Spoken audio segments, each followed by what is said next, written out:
Selamat pagi sahabat Alkitab yang terkasih. Marilah kita awali hari ini dengan melakukan perenungan akan firman Tuhan. Bacaan Alkitab kita pada hari ini berasal dari kitab Imamat pasalnya ke-23 ayat 1-8.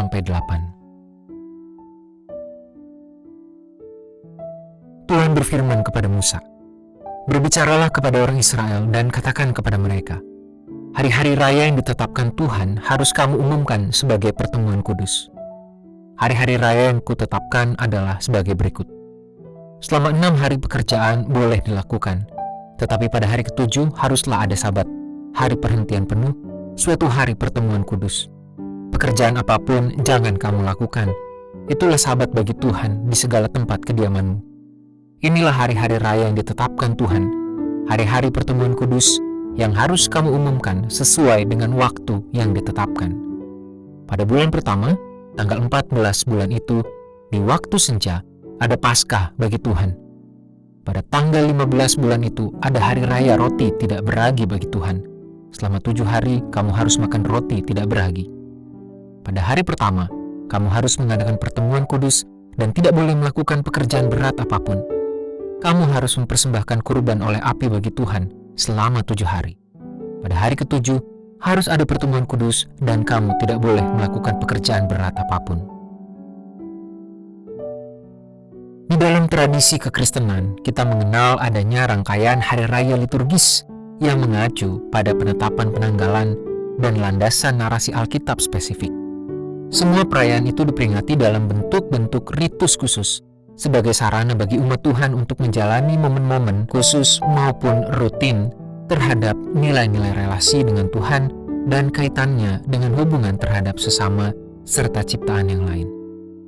Artinya, kita sudah tidak asing lagi dengan ritus-ritus dalam kehidupan beriman. Salah satu contohnya adalah peribadahan minggu yang rutin dilakukan. Persoalannya adalah apakah semua ritus tersebut diselenggarakan dan dijalankan dengan penuh pemaknaan atau sebatas formalitas. Pada perikop bacaan hari ini, Tuhan memberikan panduan bagi bangsa Israel kuno untuk menjalani hari-hari raya sesuai dengan pemaknaannya masing-masing. Tentu saja, setiap hari raya memiliki momen peringatan terhadap kisah atau nilai tertentu dalam kaitannya dengan relasi antara mereka sebagai umat dengan Tuhan. Mereka pun diajarkan untuk menjalani semua hari-hari tersebut dalam ketekunan dan kesiapan yang tidak sembarangan.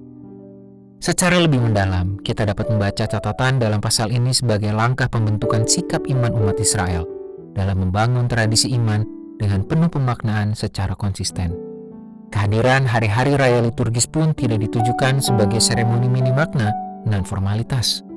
Justru, melalui pelaksanaan hari-hari raya liturgis, kita pun diberikan kesempatan untuk memaknai dan membangun relasi iman secara sistematis dan disiplin. Permenungan firman Tuhan pada hari ini pun perlu kita jadikan bahan evaluasi terkait rutinitas menjalani ritus sebagai umat Tuhan.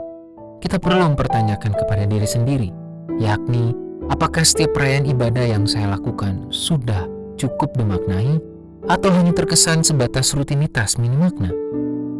Apakah semua hari raya liturgis yang saya kenal sebagai umat Kristen sudah cukup saya jalani dengan kusyuk atau justru sebagai bentuk formalitas belaka? Marilah kita berdoa. Tuhan, terima kasih untuk firman-Mu yang mengajak kami untuk kembali merenungkan dan membangun semangat kehidupan beriman yang penuh makna.